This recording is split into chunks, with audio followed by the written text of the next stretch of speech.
राजधानी के शहीद पथ से नजर आने वाली यह ओमेक्स R1 नाम की इन शानदार अट्टालिकाओं के भीतर राजनीतिक प्रशासनिक संरक्षण प्राप्त भ्रष्टाचारी तत्व अपने घोटाले का खेल खुलकर खेल रहे हैं।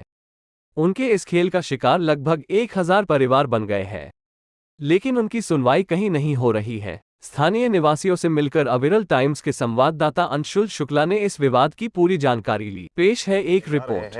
हमारे साथ में हैं यहाँ के स्थानीय निवासी भूपेंद्र जी। भूपेंद्र जी, यहाँ पे किस तरीके का आईएफएस फंड के नाम से घोटाला हो रहा है? आई थिंक मैं 2015 से रह रहा हूँ यहाँ पे।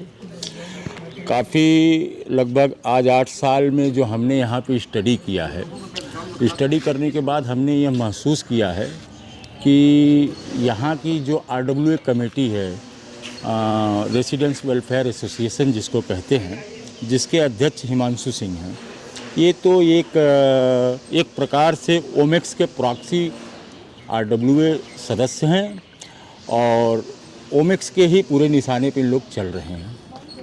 तो मेरा कहना आप लोगों से ये है कि एक आईएफएस फंड होता है जो लगभग 35 से 40 हज़ार रुपये पर फ्लैट के नाम से हम लोगों से फ्लैट परचेस करने के टाइम पे लिया जाता है।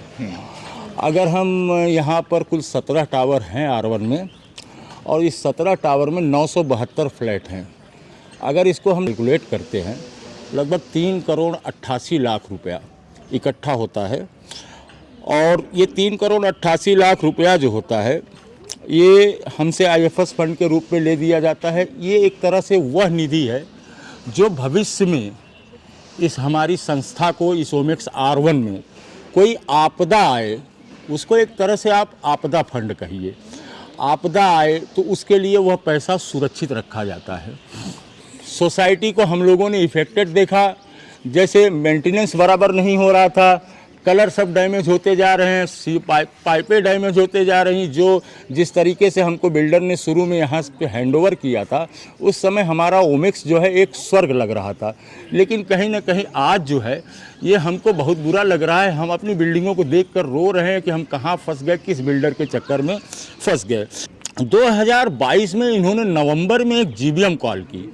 अच्छा, उस GBM में इन्होंने पेंटिंग का मुद्दा रखा। मेरे हिसाब से जो मुझे समझ में आ रहा है कि कहीं ना कहीं ओमेक्स को अपनी बदनामी महसूस हो रही थी। इसी के पीछे R1 के पीछे R2, water caps, Hazratganj studio करके इनका ओमेक्स का बहुत बड़ा प्रोजेक्ट चल रहा है। और शुरू में इसी की सुंदरता को दिखा के, इसी को मार्केटिंग बना के, R1 को मार्केटिंग बना के वहाँ के फ्लैट को बेचे हैं। तो इनके प्रोजेक्ट में कहीं ना कहीं कुछ न कुछ लोगों ने ऑब्जेक्शन लगाया होगा कि आपने R1 में जो किया है अब उसकी रखरखाव नहीं हो पा रही है, कहीं ना कहीं आपके बनाने या कंस्ट्रक्शन में फ़र्क रहा होगा। तो इस सब चीज़ों को देखते हुए इन्होंने अपने प्रॉक्सी RWA के ऊपर प्रेशर बनाया कि इसको पेंट कराओ। उन्होंने कहा कि भाई कलर तो कराइए, सब कुछ कराइए, लेकिन आपके पास कौन सा पावर है इस वक्त?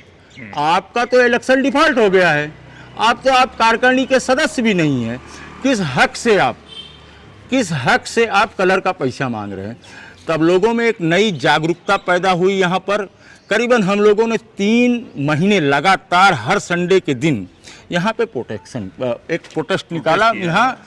और एक दिन ऐसा आया कि हम लोगों ने कम से कम 500 लोगों की जनता लेकर डिप्टी रजिस्ट्रार के यहाँ पहुँच गए थे। और डिप्टी रजिस्ट्रार ने जब इस भीड़ को देखा तो उन्होंने कहा कि कानून के वे से आइए। वे कानून के वे से जा रहे हैं। तो हमने जब कानून के वे से जाने की कोशिश की तो हम लोगों ने, यहाँ के जो वेलफेयर सोसाइटी के लोग हैं, हम लोगों ने भी मिल के चंदा बटोर के भाई एक कानून सब, क्योंकि ये तो एक बिल्डर का प्रॉक्सी गेम था, वो कानून के सलाह के हिसाब से चल रहे थे। और यहाँ पे हमारे में एकजुटता नहीं थी, कोई कानून का सलाह ले नहीं रहा था। तो हम लोगों ने कानून के सलाह के हिसाब से हमने एक अपने वकील को ढूंढा और उस तरीके से हमने पेपर प्रिपेयर किया। पेपर प्रिपेयर किया गया तो पॉइंट आउट हुआ कि इन्होंने इलेक्शन तो कराया ही नहीं है, तो इनको उस पद पर रहने का अधिकार नहीं है। जयप्रकाश जी, उन्होंने इंतजार तो कराया, लेकिन मार्च 2023 के दिन हम लोगों के पक्ष में फैसला दिया और इनको कालातीत कर दिया। कालातीत घोषित करने के बाद इन लोगों ने 22 मार्च को हाई कोर्ट में एक स्टे लगा दिया कि डिप्टी रजिस्ट्रार ने हमारे इस इलेक्शन को जो है अवैध घोषित किया है। कहीं ना कहीं डिप्टी रजिस्ट्रार इन लोगों से मिल गए। पहली बात तो मैं आप लोगों को ब्रीफ करना चाह रहा हूँ, दे आर कॉर्पोरेट, वो ओमेक्स के पार्टी हैं, ओमेक्स उनको खिला रही है। हम 972 में तो पचंदा इकट्ठा कर रहे हैं, हम कहाँ से डिप्टी रजिस्ट्रार को खरीद लेंगे भाई? बिल्कुल सही है। हमने अपना पक्ष रखा, एक ईमानदार अधिकारी ने हमारे पक्ष में फैसला कर दिया है तो मेरा भाग्य रहा। उसको इन्होंने हाई कोर्ट में चैलेंज कर दिया।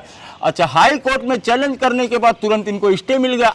जो 2016 से इस्तेमाल कर रहा है ओमेक्स, नहीं दे रहा है आरडब्ल्यूए को, आरडब्ल्यूए मांग नहीं रहा है क्योंकि प्रॉक्सी है। उनको उस 3,88,00,000 या समथिंग 4 करोड़ रुपए के जो ब्याज हैं, उस ब्याज का फायदा उठा के किसी तरीके से ओमेक्स अपना जो है इस पे आज भी राज कर रहा है हमारे प्रॉक्सी आरडब्ल्यूए के माध्यम से। मेरा कहना यही है, करप्शन यहीं से चालू है। कृपया इस पे ध्यान दें। सेक्शन 28 में एक प्रावधान है, उस प्रावधान के अंतर्गत जीबीएम जो है, जीबीएम के माध्यम से यहाँ की जनता जो है इनको डिसॉल्व कर सकती है। जीबीएम इनके द्वारा बुलाया गया है। अच्छा, जीबीएम चाहे हम बुलाते थे चाहे वे बुलाते थे, उसके अंतर्गत एक प्रावधान है कि आप इनकी कमेटी को डिसॉल्व कर सकते हैं। और मैं इस कमेटी को डिसॉल्व करने का प्रस्ताव आप लोगों के बीच में दे रहा हूँ। क्या जितने लोग इस कमेटी को डिसॉल्व करने का प्रस्ताव रखते हैं, हाथ उठा सकते हैं।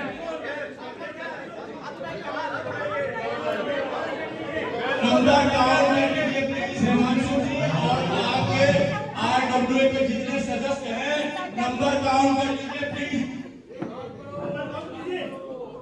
हमारे साथ में और भी कुछ स्थानीय लोग हैं। मैम, आपका नाम? गुंजन मैम, क्या समस्याएं हैं आपकी? अच्छा, ये कि हमारे यहाँ पे बेसिक राइट्स का ही जो है उल्लंघन है। मतलब अगर हम बोले हम एक डेमोक्रेटिक कंट्री में रहते हैं तो यहाँ पे एज अ सोसाइटी भाई हम लोग अपने स्टैंड अलोन घरों से निकल के यहाँ फ्लैट में, लखनऊ में इतना फ्लैट कल्चर नहीं है, बट हम सब फ्लैट में क्यों आए थे? इसलिए आए थे कि थोड़ा हम एक डिसिप्लिन वे में रह सकें, एक अच्छी स्ट्रक्चर्ड कॉलोनी में रह सकें।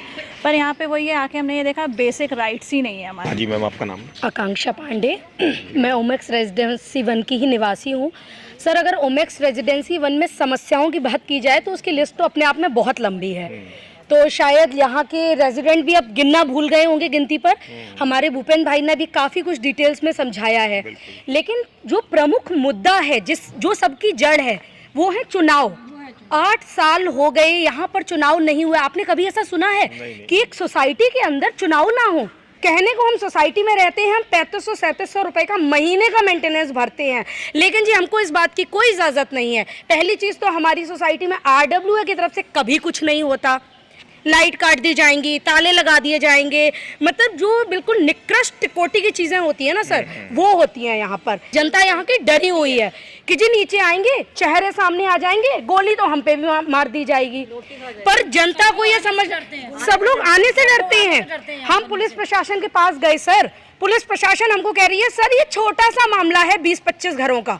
क्या ये शब्द होने चाहिए पुलिस प्रशासन के कि ये छोटा सा मामला है? 8 साल से यहाँ इलेक्शन नहीं हुई, ये छोटा सा मामला है। हमको दिन दहाड़े भरी जनता के बीच धमकी दी जा रही है, छोटा सा मामला है। जनता के द्वारा एक फेयर इलेक्शन यहाँ होना चाहिए। सिर्फ हमारा इतना ही कहना है, हमारा यहाँ पे कोई भी किसी से पारिवारिक रिश्ता किसी से भी नहीं है। जो व्यक्ति हमारी सोसाइटी के लिए, हम लोगों के लिए काम करे, एक अच्छा प्रतिनिधित्व कर सके, हम उसको अपना प्रतिनिधि बनाएंगे। सर 1-1 हज़ार रुपए आपने जमा किए, जी वोटिंग राइट्स मिलेंगे, मेंबरशिप मिलेगी, कहाँ गए? वोट्स तो हुए नहीं आज तक। आज की डेट में एक मुख्यमंत्री से मिलना इतना आसान नहीं है। बिल्कुल सही है। लेकिन फिर भी किसी तरीके से सबके सहयोग से हम मुख्यमंत्री जी से मिले, आश्वासन दिया गया उनसे। लेकिन क्योंकि एक ये सोसाइटी का स्तर है, हर कोई एक प्रोसेस से चलेगा, उन्होंने हमको ये आश्वासन दिया कि आप किस तरीके से काम कीजिए, किस तरह से चीज़ें कीजिए।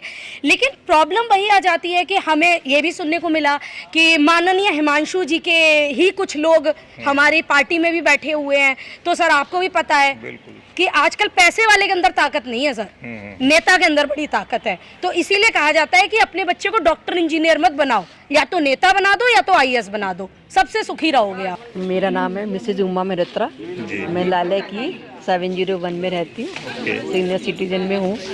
बस मेरे को तो एक ही शिकायत है इन लोगों से, जब से मैं आई हूँ इन्होंने कभी भी दोबारा इलेक्शन नहीं कराने की सोची, और वो भी कराते हैं तो वन कंपनी में कराते हैं। और ये हालत तो आप बिल्डिंग की देख ही रहे हैं हम लोगों की, क्या क्या बयान कर रही है। नाम है उसमें वोटिंग लिस्ट, वो भी हट गए अब आज तो हमने कोई भी कभी आपको इलेक्शन इंटीमेशन नहीं आया कि मतलब आप कभी वोट है या हाँ है? कुछ नहीं कोई इलेक्शन डेट हमने पहले तो से मतलब आप लोगों को 7 साल में पहली बार दर्शन करे थे जीवीएम में इनके, तो तरीका सिखा रहे थे, तो हमने यही कहा सर हमें तरीका बता दीजिए, हम उसी तरीके से फिर आपसे बात कर ले, हमें सिखा दीजिए।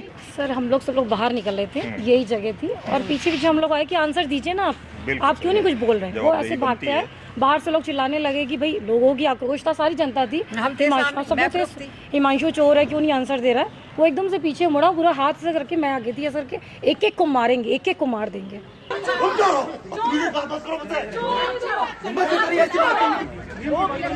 शर्म होगी खुद ही छोड़ दोगे। अरे वाह